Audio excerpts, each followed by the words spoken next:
Boa noite a todos. Vamos dar início então à nossa aula de administração estratégica do curso de administração da Uniplan de Botucatu. Tá? Só retomando.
Beleza, pessoal, estão me ouvindo agora?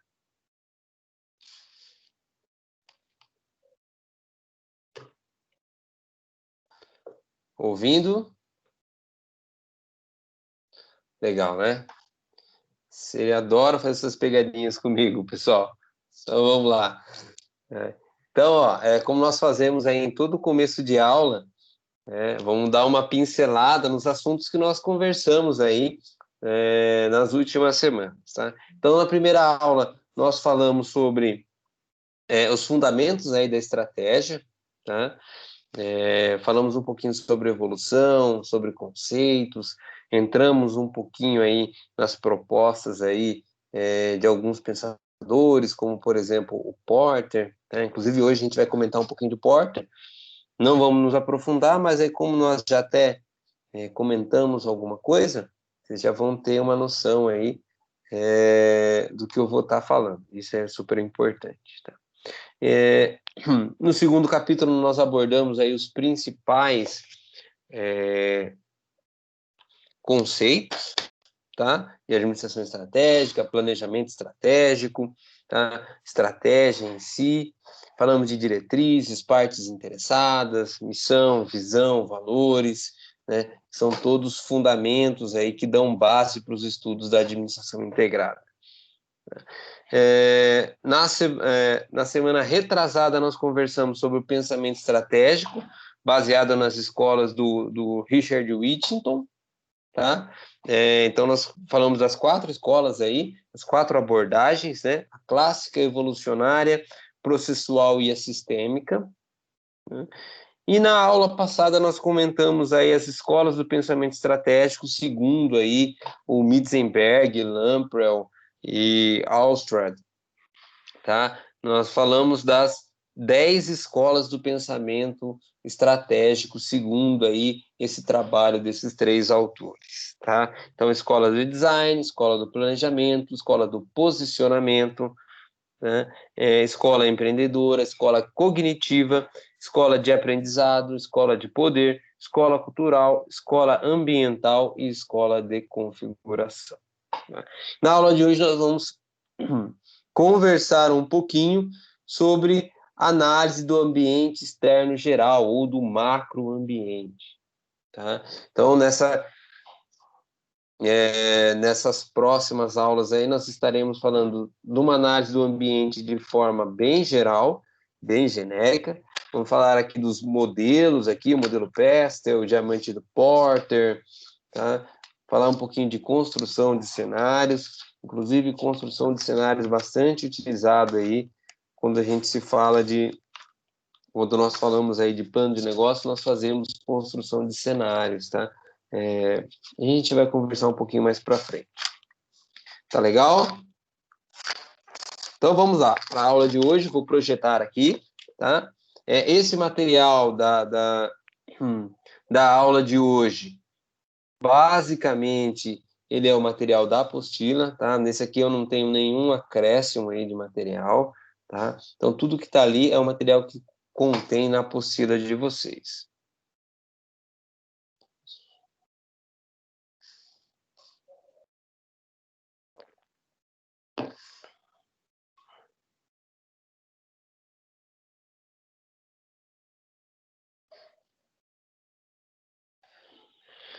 Espera aí que ele não localizou o arquivo. Vamos tentar novamente.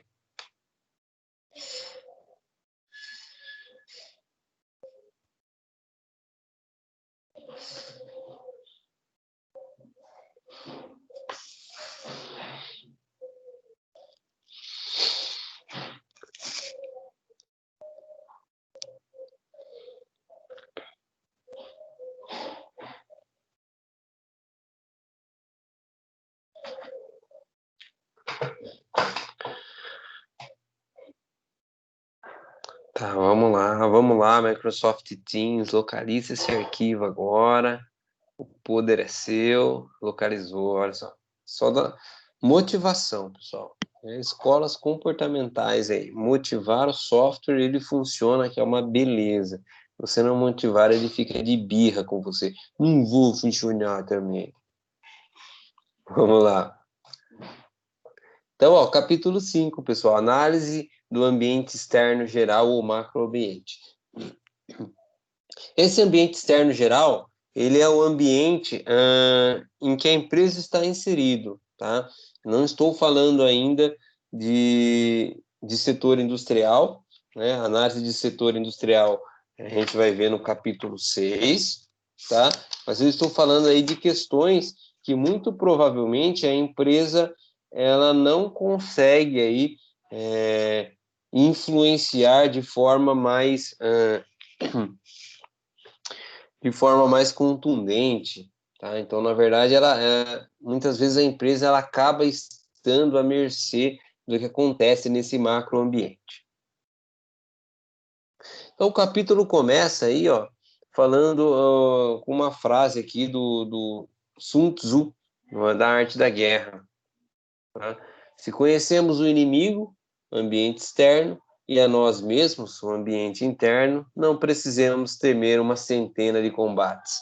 Se nos conhecemos, mas não ao inimigo, para cada vitória sofremos uma derrota. Se não nos conhecemos nem ao inimigo, perderemos todas as batalhas. Tá? Dentro do ambiente de negócio, é muito importante, se não dizer que é fundamental entender o ambiente em que a empresa está inserida, né? Entender ali a influência de outras pessoas, a influência de políticas econômicas, influência de governos, influência de todas essas coisas que podem, de alguma forma, afetar o bom funcionamento da empresa. Tá?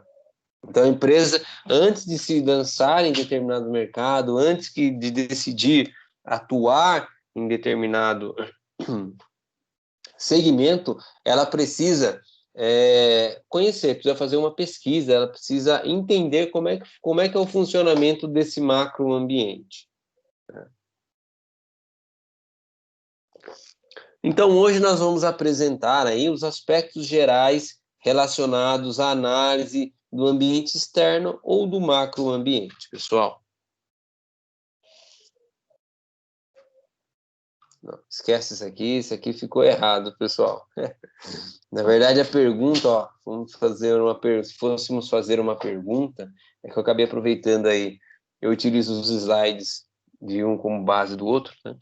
Então, eu utilizei como base os slides da aula de ontem, tá? Mas se fôssemos fazer uma pergunta, a pergunta seria como é que o ambiente influencia o funcionamento da empresa e quais os cuidados que ela precisa ter referente a essa macroambiente no qual ela está inserida, tá?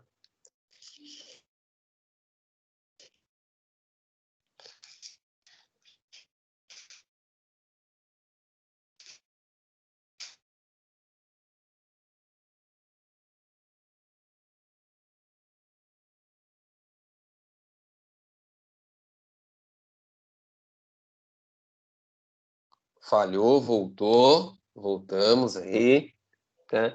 Então, quando uma empresa vai desenvolver aí algum tipo de estratégia, tá?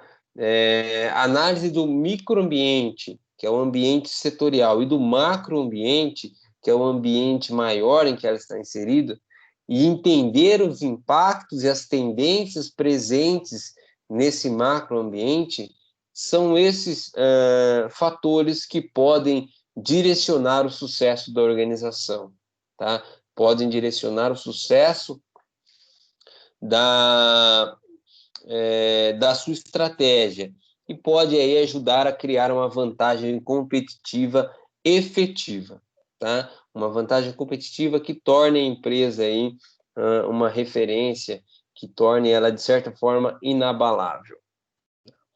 Então, esse ambiente de marketing, ele contém aí os participantes e as forças de mercado que vão afetar a capacidade de uma organização operar efetivamente no fornecimento de seus produtos e serviços. Então, esse ambiente de marketing é tudo que está fora da empresa, que ela muitas vezes não tem aí influência, mas que esse ambiente de marketing ele pode influenciar aí o andamento da empresa. Tá? Então, a empresa precisa ter como alicerce capacidade de se adaptar ao identificar aí oportunidades no ambiente. Tá? Além disso, ela também precisa desenvolver ou construir aí capacitações estratégicas, ou seja, conseguir se capacitar para agir de maneira estratégica nas mais diferentes esferas, tecnológica, humana, financeira, operacional, tá? E tirar vantagem dessas oportunidades. Não basta a empresa enxergar oportunidades no mercado, ela tem que conseguir explorar essas oportunidades. Né? E como que ela explora essa oportunidade? Como é que ela explora efetivamente? Ela tem que tentar se tornar ali uma referência. Ela precisa, de repente, estar se tornando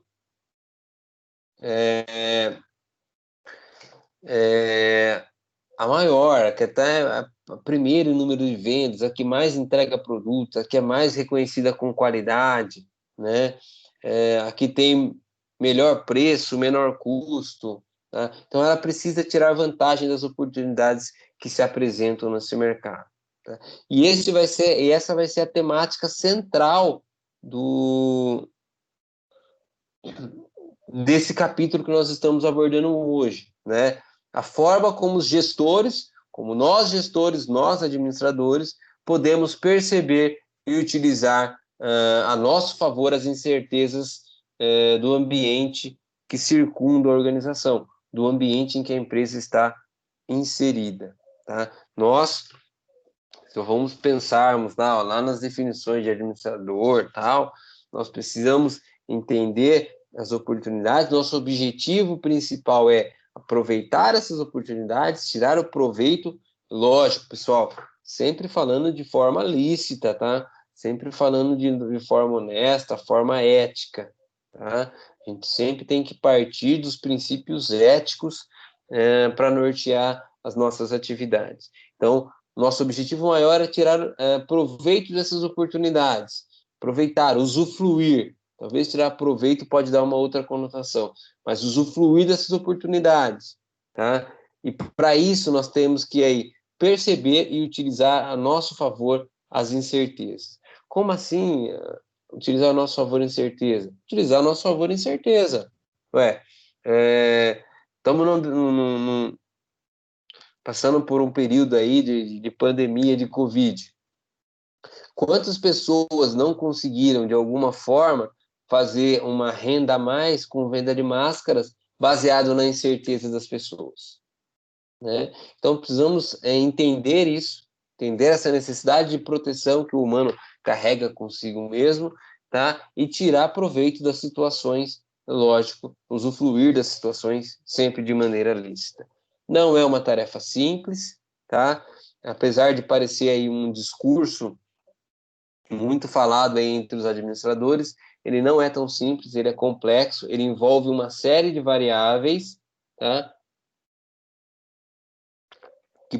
E essas variáveis podem definir o nosso sucesso ou o nosso fracasso. Né? Então, por exemplo, no ambiente de negócios, nós vamos ter diversas variáveis que vão atuar simultaneamente na organização. Então, não adianta eu olhar unicamente para uma variável e me proteger para isso.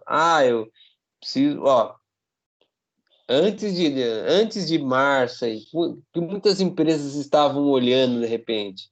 Puxa, é ano eleitoral, é um ano que tem baixa aí de vendas de alguns segmentos de produtos, tal. Só que ninguém se atentou de repente, né, nos sinais que o ambiente estava dando que poderia chegar uma pandemia, né? Tivemos aí alguns anos atrás H1N1, tivemos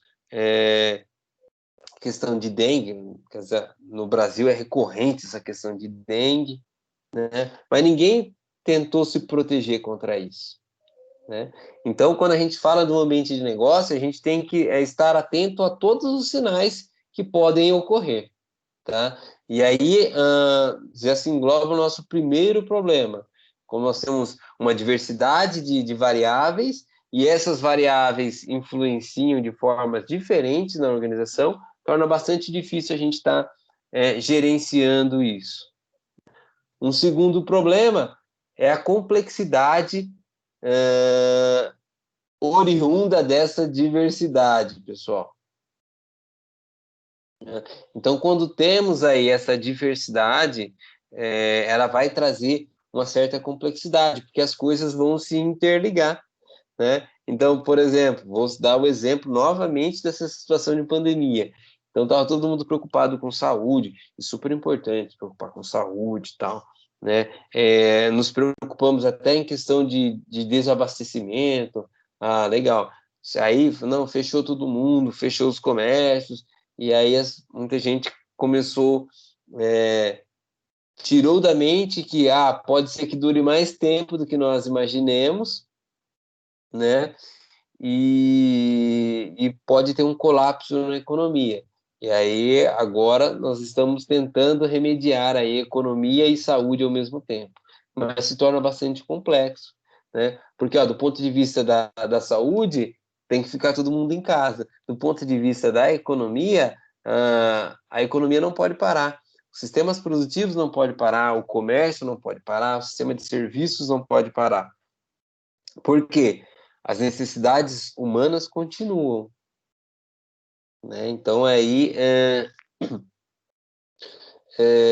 vocês veem que as coisas acabam, um problema com os seus interrelacionamentos, ele acaba ficando aí bem mais complexo, né? Então, na apostila dá um exemplo. Por exemplo, uma mudança tecnológica pode mudar a natureza do trabalho, né? Cortadores de cana. Não pode mais ter cortador de cana, agora tem que ser tudo mecanizado. Mudou a natureza do trabalho. Se mudou a natureza do trabalho, vai mudar o estilo de vida. As pessoas vão ter que procurar outras formas de subsistência, elas podem ter que, de repente, pensar aí em outras formas de trabalhar, vão ter que, né, oferecer serviços, sei lá.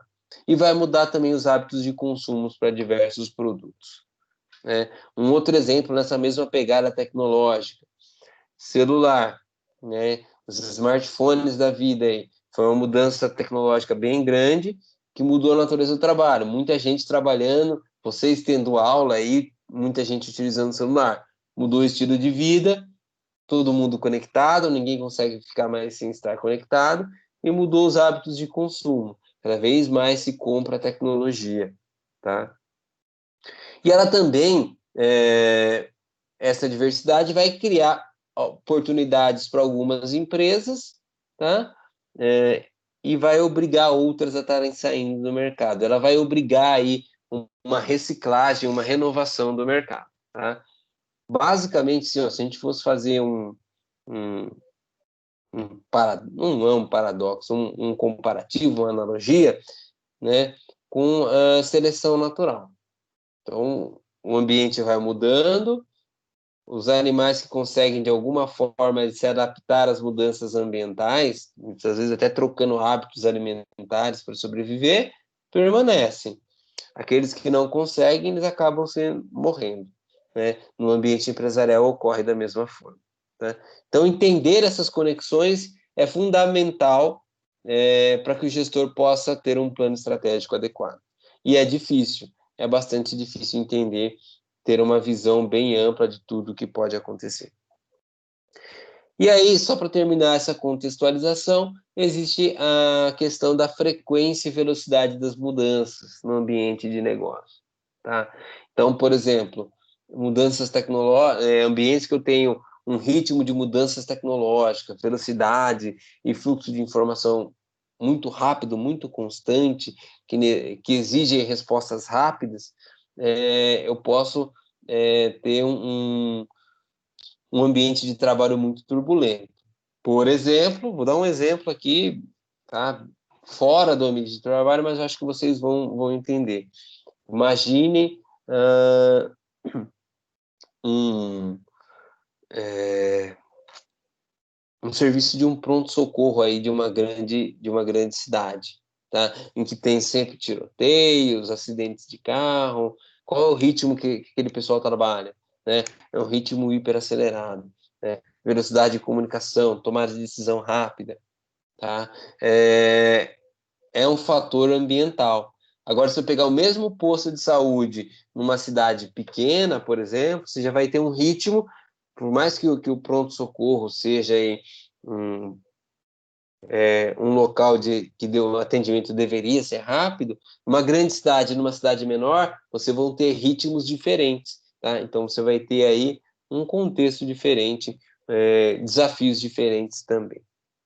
Então, para entender o ambiente das organizações e com o objetivo de ajudar a identificar os pontos-chave e lidar com as complexidades do ambiente corporativo, alguns fatores de impacto na organização têm que ser considerados. Então, para a gente entender toda essa conjectura, todo esse sistema de variáveis interrelacionadas que afetam aí o desenrolar das atividades empresariais, eu preciso entender que no macroambiente, tá? No ambiente corporativo, eu tenho algumas camadas, alguns fatores que vão impactar a minha organização. Essas camadas aí são representadas pela figura 11 da apostila, né? Então, vamos pegar aqui, ó. Canetinha vermelha, sempre nos acompanha. Então, veja, ó, o quadradinho aqui, ó, amarelinho, que eu estou circulando aqui agora, esse é a empresa.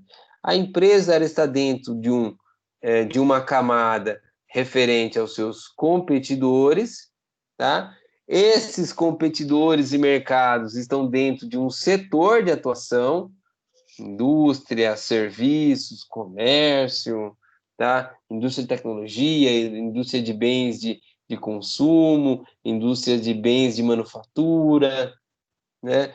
E essa indústria, setor, está dentro de um macroambiente de negócios que muito provavelmente vai agrupar vários setores de atuação, que contém vários competidores, que contém várias organizações, tá? Então, ele é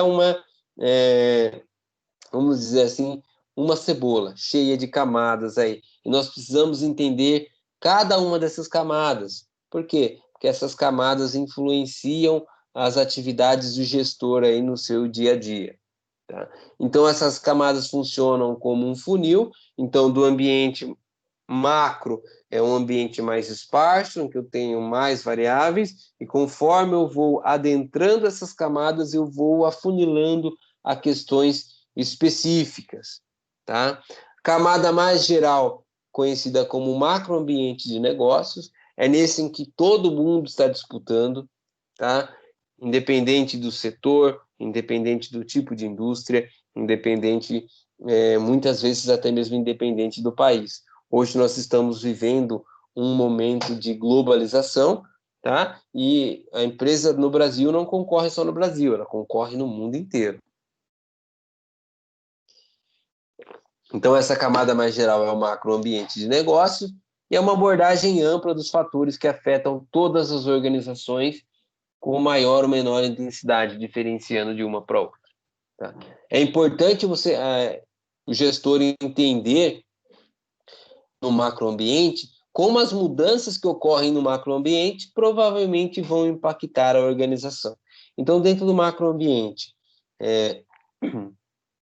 por exemplo, agora com essa questão de pandemia, as empresas que não tinham um serviço de delivery ou um aplicativo de celular para as pessoas fazerem compras e, de repente, algum tipo de entrega ou até mesmo delivery, eles ficaram para trás na competição. Porque os serviços de entrega continuaram, né? Então, vou dar um exemplo aqui, ó.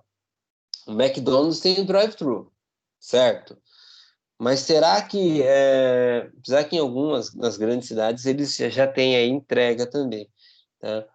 Mas será que todo mundo que vai no McDonald's tem carro? Que ia antes?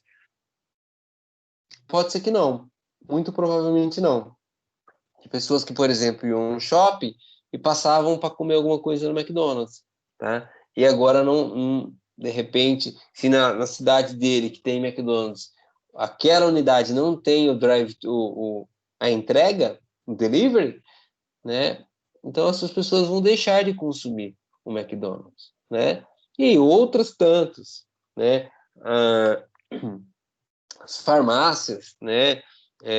Principalmente as de vila, que talvez não contavam aí com o motoqueiro, também podem ter tido aí problemas aí, e que aqueles que tivessem poderiam de repente conseguir aí ter algum tipo de vantagem, né? Então é preciso entender como esses fatores que acontecem no macroambiente vão impactar a organização, né? Uma greve dos caminhoneiros, tá? Greve dos caminhoneiros, ela está diretamente relacionada, de repente, com o serviço de, sei lá, transporte escolar? Talvez não diretamente, né? Mas, poxa, teve a greve dos caminhoneiros, começou a subir combustível, e aí? O pessoal aí que era dono de van acabou tendo seus lucros diminuídos, né? Principalmente se eles compravam imposto de gasolina, né? De repente, não, eu tenho os que tinham já uma certa frota com micro-ônibus e tal, já tinham até um reservatório, compravam direto, mas e quem não tinha, né? Quem era o autônomo ali? Então, esse tipo de pensamento ele é importante. Importante você entender que tudo que acontece no macroambiente pode te afetar direta ou indiretamente. Um bom ponto inicial, né, uma sugestão para fazer essa análise do ambiente geral, é essa ferramenta chamada Pestel. É Pestel, não é pastel, viu, pessoal? Não se lembrem lá das nossas aulas que tinha pastelzinho. Não é o pastel, é o Pestel, tá? Que ele pode ser usado para identificar aí futuras tendências no ambiente, tá? Então, ele vai falar sobre questões políticas, econômicas, sociais, tecnológicas, ambientais e legais, né? Que influenciam aí a organização de forma positiva ou de forma negativa.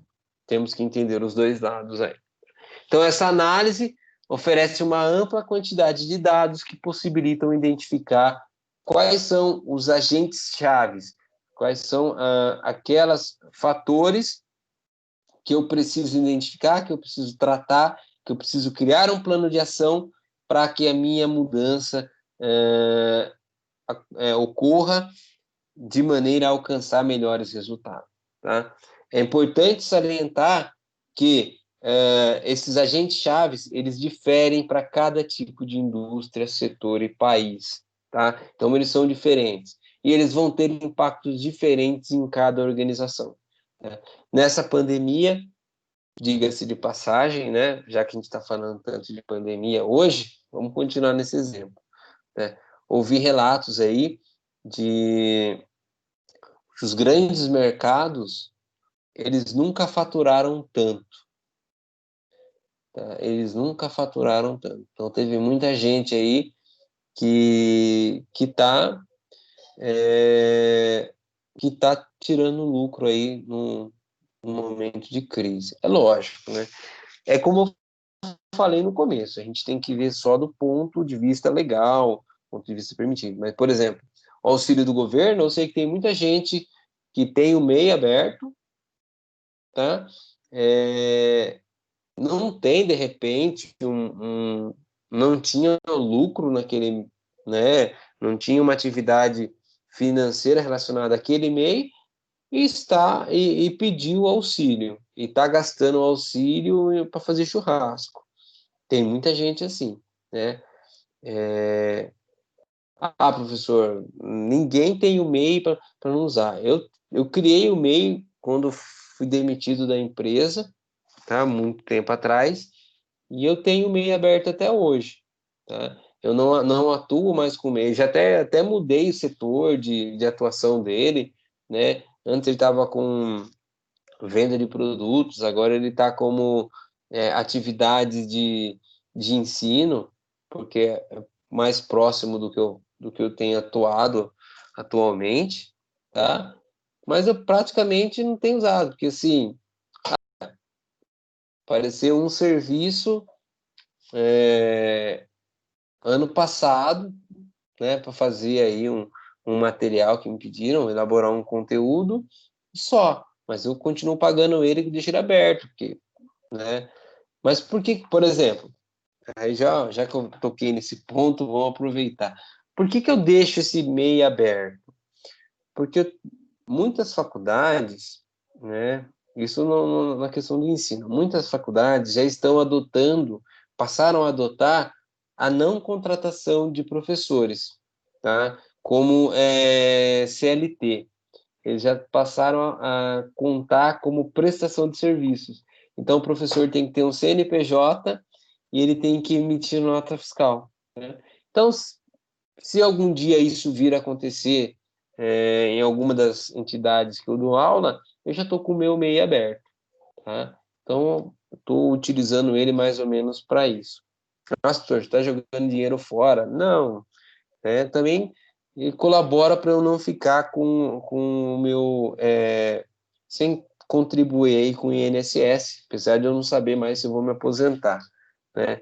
Então é importante. Então, a hora que aparecer um servicinho ou outro, tá? Eu tenho uma outra atividade bem menor atrelada a ele, esse CNPJ, e essa pequena atividade aí, ele tira pelo menos o valor que eu tenho que pagar lá do MEI todo mês. Então, uma coisa acaba contribuindo com outra, tá? Mas veja, até essa ideia de professor ter o CNPJ aberto ou não, já é, não que eu sou um expert, nossa, visionário, Steve Jobs de Botucatu, não é isso, tá? Mas é que eu já percebi um movimento desse no mercado, tá? E eu acho que a tendência é que isso cresça muito. Eu acho que a tendência é que as empresas comecem a optar por isso, tá? Então, por exemplo, a empresa que eu trabalho, os gerentes já não são mais empregados dela, são CNPJ também, são pessoas jurídicas, né? Então, eu acredito que vai ter um movimento cada vez mais forte nessa direção, tá? Então, essa análise feita pelo Pestel, tá? Oferece uma ampla quantidade de dados que vão possibilitar aí identificar os agentes chaves da mudança. Como parte desse macroambiente de negócios, a próxima camada é pertinente a uma indústria ou setor. Esse refere-se a um grupo de organizações que produzem os mesmos produtos ou prestam os mesmos serviços. Nesse ambiente da indústria do setor que nós temos, ao mesmo tempo, empresas concorrendo, tá? Então, por exemplo, vou pegar um exemplo de indústrias aeronáuticas, tá? Então, você tem a Embraer, Bombardier, Boeing, Airbus, tá? É umas que eu conheço, não sei se eu sei que algumas já se fundiram, tá? Mas é o ambiente aí competitivo dessas. Ao mesmo tempo que elas competem, também é o mesmo ambiente que talvez elas possam se associar para pleitear benefícios mútuos. Por exemplo, foi aplicada uma legislação, se junta ao sindicato, aí, a Associação das Empresas da Indústria Aeronáutica, e pressionam o governo perante uma lei que pode ser aí prejudicial. Tá? Essa análise estrutural da indústria ela é conhecida aí como o modelo das 5 forças do Porter, que nós vimos lá na outra aula. E o conceito também de ciclos de competição do mercado, né? Aqueles ciclos competitivos, uma hora uma empresa está em alta, depois ela está em baixa, depois está em alta de novo, podem ser úteis para entender como as dinâmicas no modo de competir estão mudando, tanto na indústria específica quanto ao redor dela. Tá? Essa análise historial a gente vai fazer ela mais no próximo capítulo. Aí nós vamos entrar nela, mas basicamente as 5 forças de Porter elas vão falar sobre essa análise setorial. A camada mais próxima da organização compõe-se dos competidores e do mercado de atuação. Clientes, fornecedores, distribuidores. É ali que estão... É nesse mercado aí de atuação dos competidores que vão estar ocorrendo as transações propriamente ditas, tá? Então, dentro da maioria das indústrias ou setores, existirão muitas organizações com características e ambiente competitivo diferentes. Tá? Então, dentro da mesma indústria, ali, ó, indústrias... setor industrial ali, da indústria de tecnologia, tá? Mas mesmo ali dentro eu vou ter mercado de tecnologia de bens de consumo, tecnologia de precisão, tecnologia para a indústria aeronáutica e assim por diante, tá? Então, a gente vai ter segmentos dentro dessa indústria, tá? O conceito do grupo estratégico pode ajudar a identificar concorrentes diretos e indiretos. Tá? Então, você analisa um grupo e vê estrategicamente quais são as empresas que vão concorrer diretamente ou indiretamente com você. De modo semelhante, as expectativas dos clientes não são as mesmas. Tá? Então, em diferentes mercados eu tenho diferentes expectativas. Né? Então, as necessidades deles se diferem e a importância dada para cada um deles também vão diferir conforme os segmentos de mercado. Então, mesmo dentro da mesma indústria, né, vou pegar esse exemplo, da indústria de tecnologia, a indústria de equipamentos médicos hospitalares, elas têm as suas necessidades, elas enxergam de maneiras diferentes atributos da qualidade aí para esse segmento em relação, de repente, à indústria aí de smartphones, por exemplo. Tá? E aí, o ambiente interno é o ambiente dentro da organização, tá? Sua estrutura, seus processos, as áreas que a compõem. Tá? A análise desse ambiente interno é essencial para avaliar pontos fortes e fracos da organização, que está relacionado lá com a análise SWOT, tá? Que nós conversamos, tá? Referente aos fatores internos, os recursos que aplica e os ativos intangíveis que considera, desde a estrutura de trabalho até os aspectos humanos, materiais, tecnológicos, de mercado e financeiro. Tá? É uma análise mais profunda dos pormenores de cada organização. Tá legal, pessoal? Até aqui tudo bem? Tranquilo? Tudo em paz? Dúvidas? Sugestões?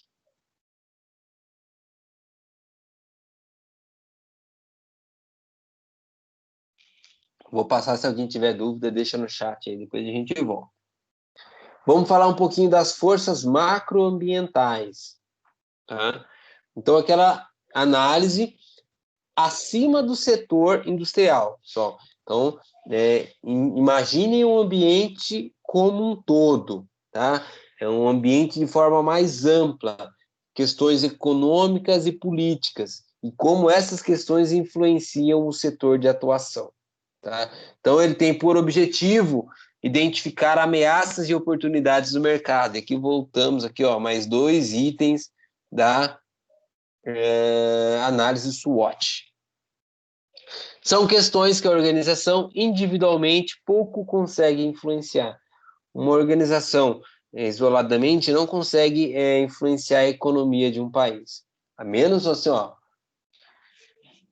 sei lá, pouquíssimos e raríssimos casos, sei lá, as 7 irmãs do petróleo aí mundial. Né? Então, de repente, pode ter algum dos países do Emirado Árabe que só uma das empresas lá, petrolíferas, elas controlam toda a questão política, social aí, e econômica desse país. Desculpa, pessoal, desse país, tá? Então, mas são raríssimos casos, tá? Se é que o existem, tá?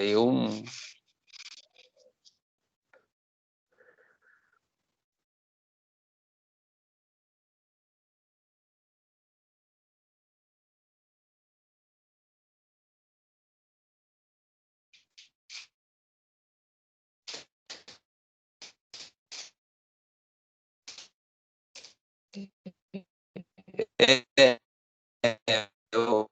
o exemplo mais próximo disso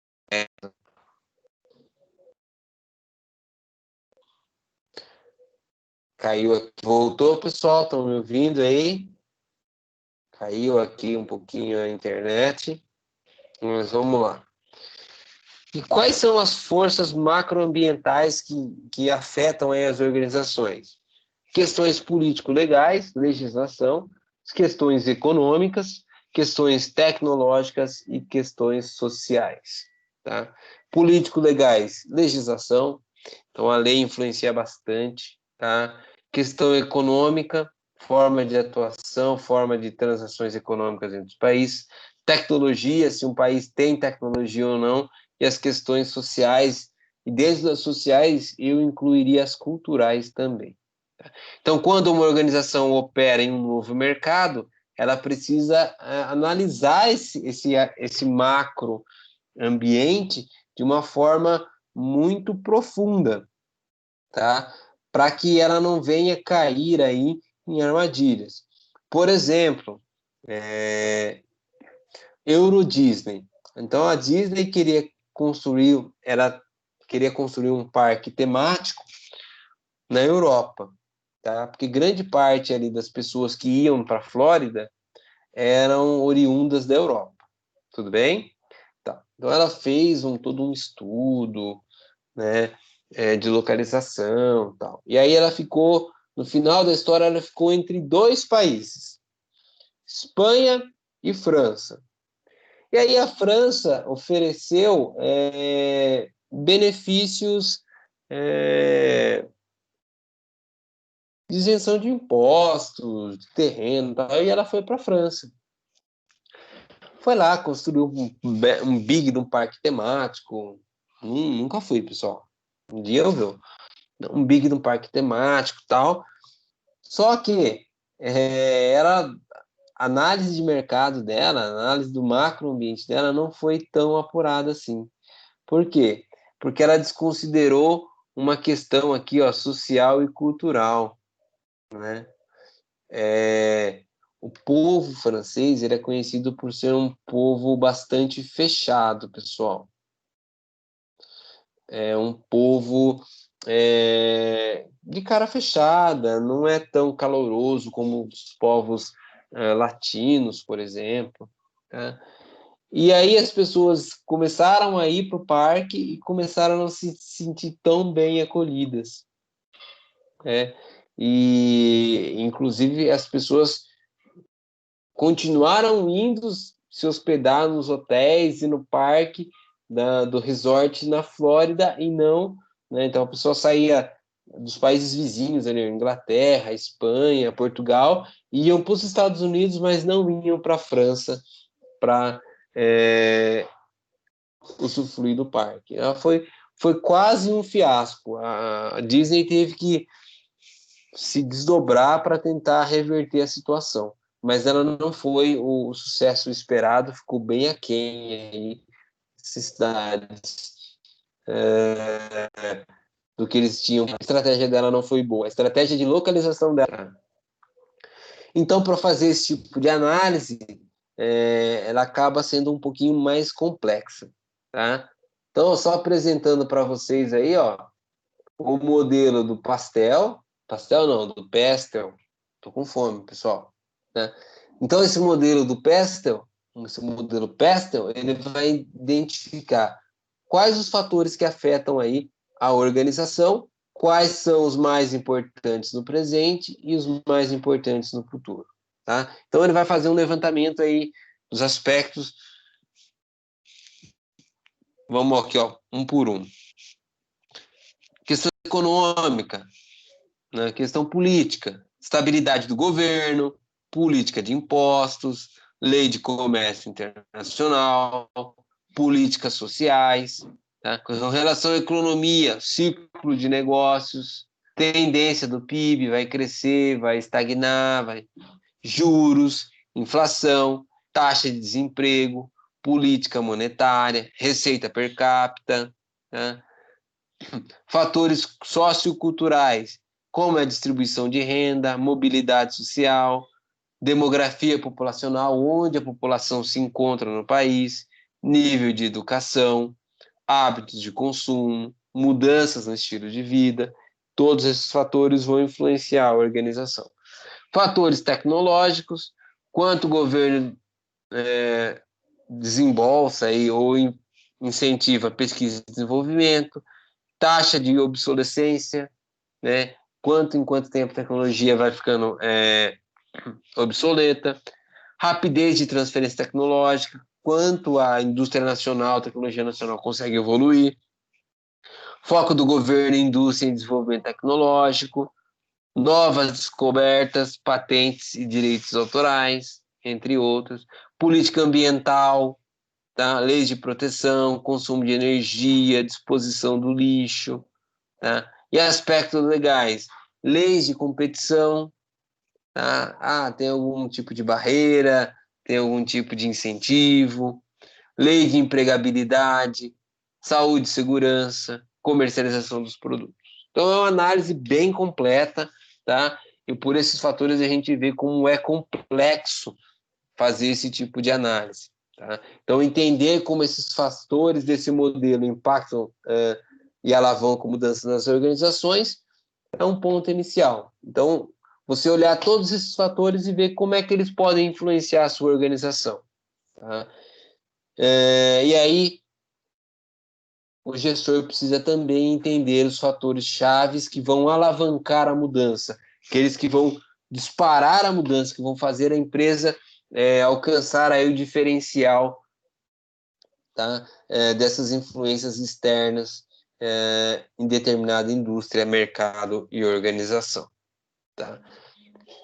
Esses fatores também variam de acordo com cultura e país. A gente nunca pode desconsiderar fatores culturais, tá, pessoal?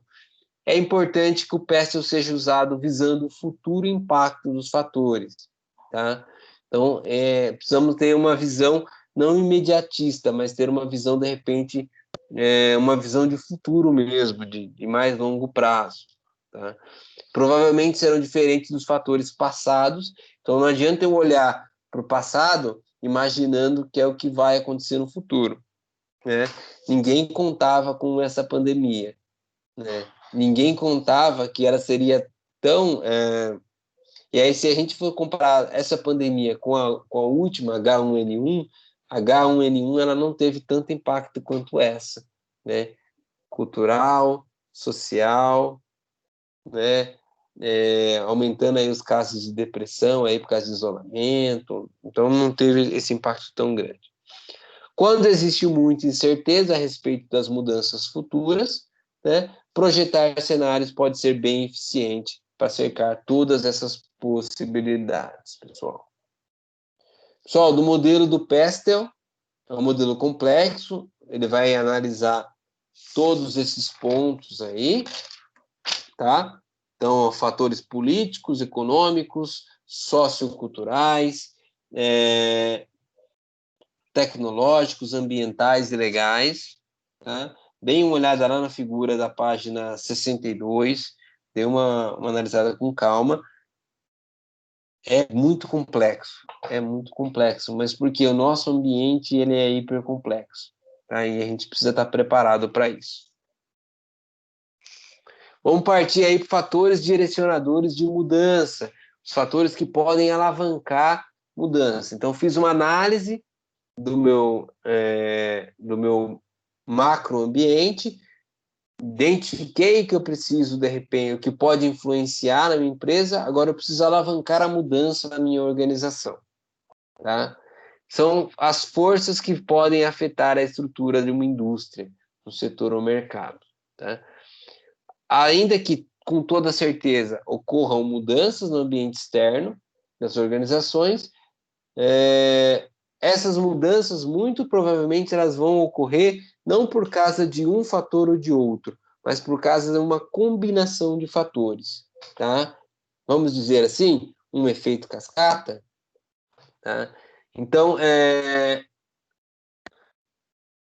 dessa forma, a gente precisa analisar esses fatores de maneira combinada e não separadamente, tá? Até tem esse autor aí que ele demonstra, através dessa figura, um exemplo aí de alguns direcionadores da estratégia. Então, por exemplo, globalização de custos, ela vai ter uma influência e pode mudar aí comportamento organizacional. Então, pode fazer ela passar por uma economia de escala, tá? Ela vai levar aí, de repente, a um alto custo de desenvolvimento de produtos, custos específicos do país e eficiência em fornecedores globais. Então, todos esses fatores estão ligados, todos esses aspectos, aliás, estão ligados a esse fator de alavancagem. Então, eu preciso entender que por exemplo, o mercado provoca mudança na organização? Sim, mas quais fatores dentro do mercado que podem influenciar isso aí? Os clientes, transferência de marketing, necessidades similares. E aí, a partir do momento que eu tenho, por exemplo, mercados, clientes globais, eu vou vender para pessoas do mundo inteiro. Será que esse cliente global também não quer uma economia de escala? Será que ele também não quer comprar em grandes quantidades para compensar, de repente, aí o frete marítimo, tá? E aí você vai ter que trabalhar com redução de custos. Então, esses fatores alavancadores, você vai olhar para eles de forma combinada, tá? Então, tem os exemplos aí, na figura 13, está lá na página 63 da apostila, né? Então, a dinâmica de mudanças no ambiente aumenta a competição global, tá? Então, aqui na apostila ele vai acabar desenvolvendo esse conceito aí dos fatores direcionadores e como eles se interrelacionam, tá? Então ele começa falando que competitividade global, globalização, eu vou ter empresas do mundo inteiro competindo, tá? Essa globalização, competição global, vai influenciar aí busca por mais mercados e vai aumentar a globalização, tá? Então, eu quero vender para todos os países, preciso vender, legal, vou vender, só que isso vai incentivar eu buscar novos mercados e vou influenciar ainda mais a globalização. E aí, se eu tiver níveis de importação e exportação muito alto, isso vai aumentar a interação entre os competidores. Então, eu vou acirrar a competição. Então, veja, eu na minha empresa estou buscando novos mercados. Aí, para buscar novos mercados, eu vou ter que entrar, de repente, em um novo país. Se esse país tiver uma alta taxa de importação e exportação, eu vou entrar no mercado em que eu tenho uma rivalidade competitiva muito grande. Eu vou acirrar ainda mais essa rivalidade competitiva, tá? Se eu tenho um mercado que está com essa competição acirrada, isso vai pressionar os meus competidores a partirem em busca de novos mercados, que vai acentuar ainda mais o processo de globalização, tá? Para tentar garantir aí uma vantagem competitiva para o seu negócio. Então, veja, um fator vai alavancando um outro. Ah, eu vou globalizar. Globalizar, eu vou ter que entrar em novos países. Para entrar em novos países, eu tenho que, de repente, fazer uma política de redução de custos, de economia de escala. Entro nesse mercado. Para entrar nesse mercado, eu vou competir com as empresas que já estão lá. A essas empresas, para responderem à pressão de um novo competidor, pode ser que eles procurem competir no mercado que eu atuo fora daquele país. E isso vai acirrar cada vez mais aí a competição. Tá? Então, essa é a ideia, que um fator vai puxando o outro. Tá legal, pessoal? Vou avançando aqui. Agora nós chegamos no diamante do Porter. O diamante do Porter, pessoal, ele é uma análise que ele nasceu de uma análise sobre países, mesmo tendo empresas do mesmo setor industrial, em países eu tenho alguns países essa empresa consegue ser mais competitiva do que a mesma empresa em outros países. Tá? Então a ideia dele é descobrir o que leva a esse tipo de comportamento nas indústrias. Tá? Então ele vai desenvolver por meio de um exemplo. O diamante do Porter ele vai considerar essas 4 dimensões, tá? Estratégia, estrutura e rivalidade da organização, características da demanda pelo produto ali daquela indústria, a indústria relacionada e a indústria que é de suporte, então a indústria que é efetivamente daquele setor e as que dão suporte para essa indústria, e as características específicas aí do país. Tá? Então, se considerarmos aí a base nacional de uma organização, tá? Ela vai ter um papel muito relevante para criar vantagem competitiva. Então, aqueles conceitos, aqueles valores que são relacionados com a filosofia da empresa, às vezes eles nascem da própria cultura da onde a matriz foi gerada. Então, por exemplo, empresas da Toyota, né? No mundo inteiro eles vão carregar a filosofia da matriz japonesa. Tá? Algumas características específicas do país ajudam a explicar a base de vantagem competitiva em nível nacional. Então, elas vão fornecer vantagens iniciais que são desenvolvidas para gerarem novos fatores mais avançados. Tá? Então, por exemplo, na Suécia e no Japão, eles têm uma questão aí de lei, de costume, é difícil demitir mão de obra. Tá? Eles não têm esse costume, eles têm um costume de que a pessoa tem que entrar na empresa e se aposentar dentro dessa mesma empresa. Tá? Então é muito difícil. Você não, lá, culturalmente, você não pode ter muito turnover. Tá? E aí, se a empresa for, de repente, querer competir lá, ela vai ter que competir, ela vai, muito provavelmente, ela vai entrar num tipo de produção que ela vai optar aí por uma automação, para ter menos pessoas dentro da fábrica. Porque se ela tiver problema com a pessoa, já vai ser mais difícil de mandar essa pessoa embora por questões culturais. Base doméstica vai oferecer características nas quais as organizações são capazes de construir e atingir essa vantagem que ela espera. Características da demanda doméstica são a base para determinar como as vantagens de uma organização são formadas. Então, por exemplo, uma alta expectativa dos consumidores japoneses para equipamentos eletrônicos forçam as empresas a elas serem referência nesse sentido. Ou seja, né, vamos começar de novo aqui. Indústria japonesa de equipamentos eletrônicos. É uma indústria que ela é reconhecidamente uma indústria que a tecnologia dela tem muita qualidade, é uma tecnologia que não falha, etc. e tal. tá? Mas o porquê disso? Porque os consumidores japoneses são muito exigentes com esse tipo de produto.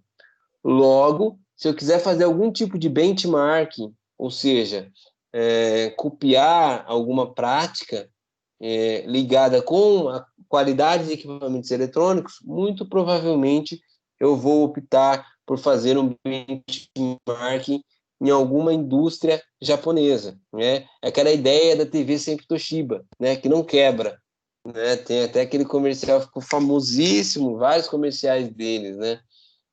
Da sempre Toshiba, que a TV não quebrava, né? Eu lembro de um comercial que todo mundo, que uma pessoa leva a TV, né, numa loja japonesa, tá? E o pessoal deve lembrar desse aí, né? E aí o cara fala assim: nossa, uma TV sempre Toshiba quebrou, deu defeito, não funciona, não funciona. E aí começa a chamar um monte de gente: vem ver, vem ver. É a primeira vez que eu vejo uma sempre Toshiba que dá defeito. Depois chega uma senhorinha, olha no controle e o controle estava sem pilha. Ela fala: ô, cabeção, tem que colocar pilha. Aí coloca pilha e funciona a TV. Né? Achava um barato esse comercial. Tá? Mas por quê? Porque o consumidor lá tem um impulso, tem uma necessidade de tecnologia muito maior, exige muito mais por isso, e aí empresas de tecnologia no mundo inteiro acabam utilizando elas como benchmark. O sucesso de uma organização pode levar as indústrias ou organizações relacionadas ao de suporte a desenvolver alguma vantagem competitiva. Então, por exemplo, em determinados setores, as empresas ficam tão boas que elas criam vantagem competitiva. Né? Sapato de couro italiano desenvolveu e beneficiou a indústria de maquinário para couro e serviços de design. Indústria de calçados aí, ó, de Franca, né, provavelmente beneficiou uma série de outros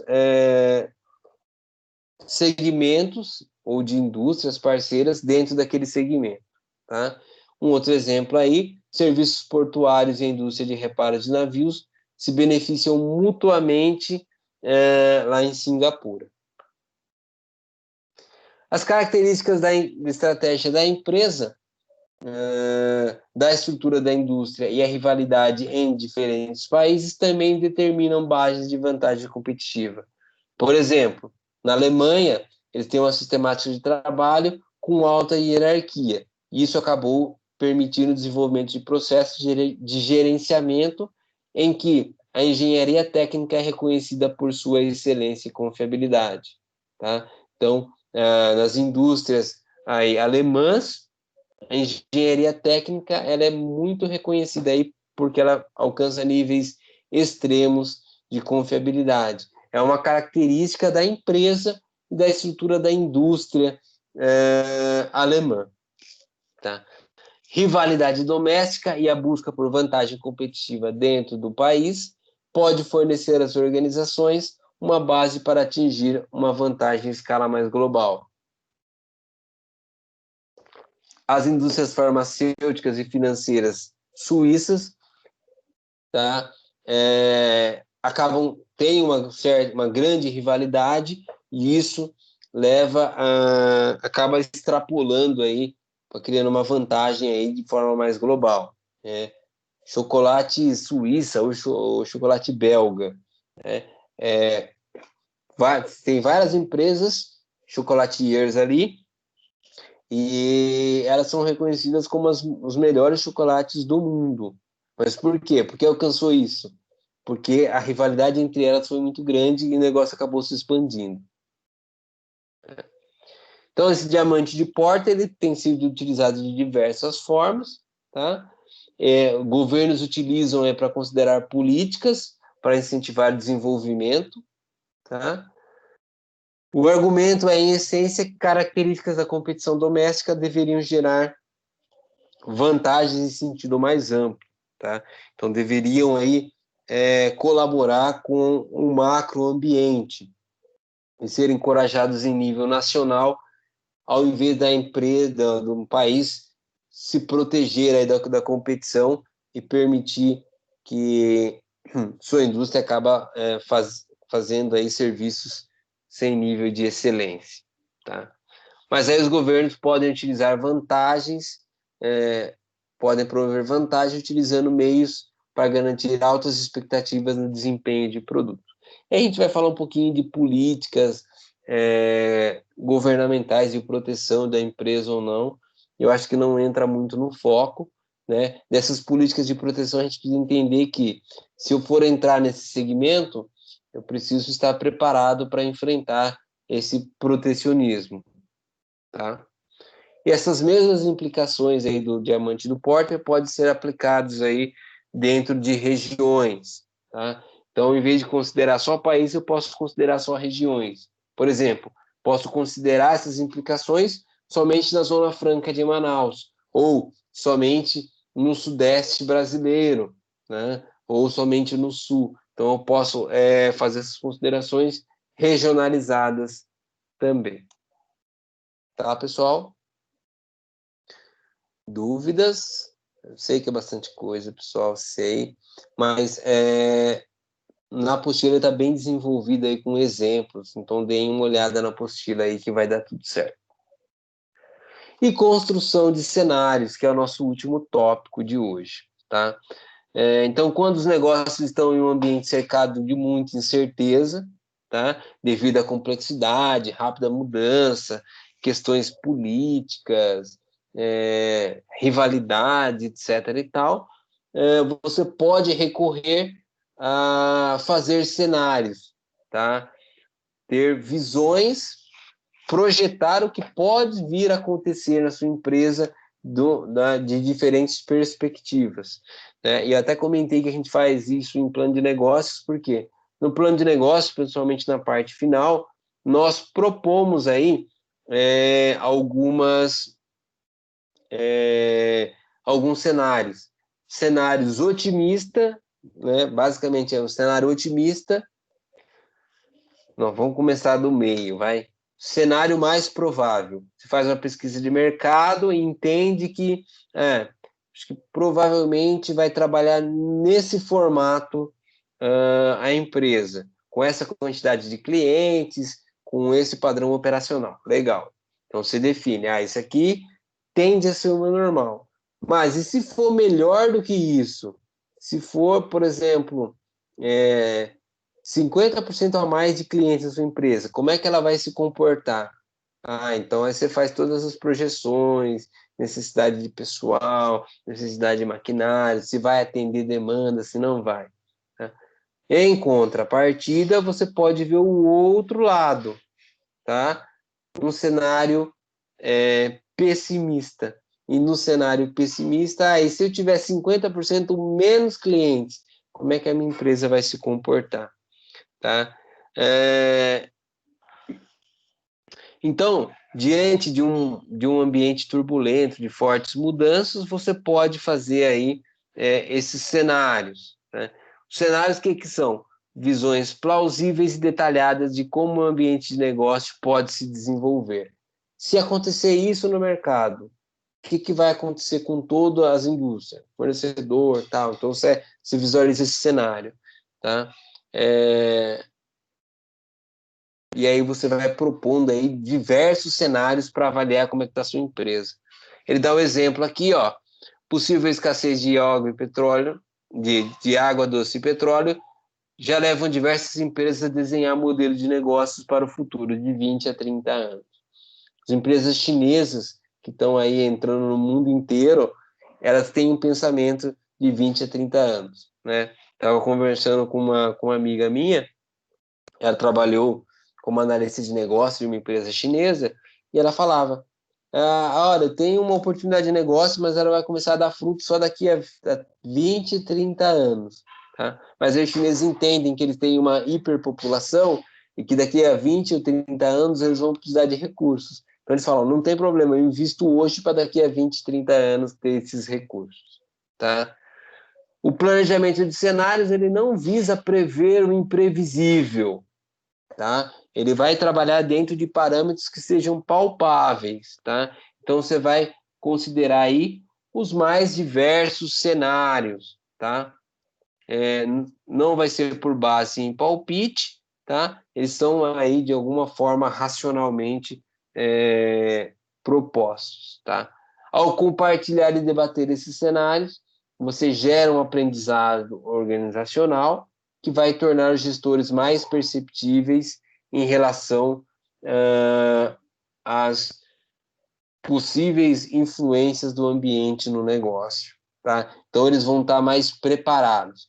Eles devem desenvolver e avaliar estratégias, planos de contingência para cada cenário. Naturalmente, eles vão monitorar aí o ambiente para ver se está chegando próximo de alguns cenários projetados. Tudo bem, pessoal? Pessoal, dúvidas? Dúvidas sobre o material de hoje?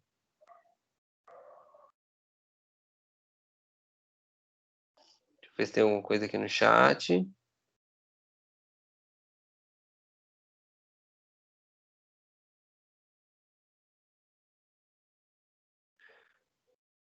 Pessoal, tranquilo? Vocês ouviram a aula aí? Tudo certinho? Deu problema no som? Ninguém avisou nada? Eu entendi que estava tudo normal. Deixa eu encerrar a gravação aqui. Estou encerrando a gravação. Vocês ficam mais à vontade para comentar no chat.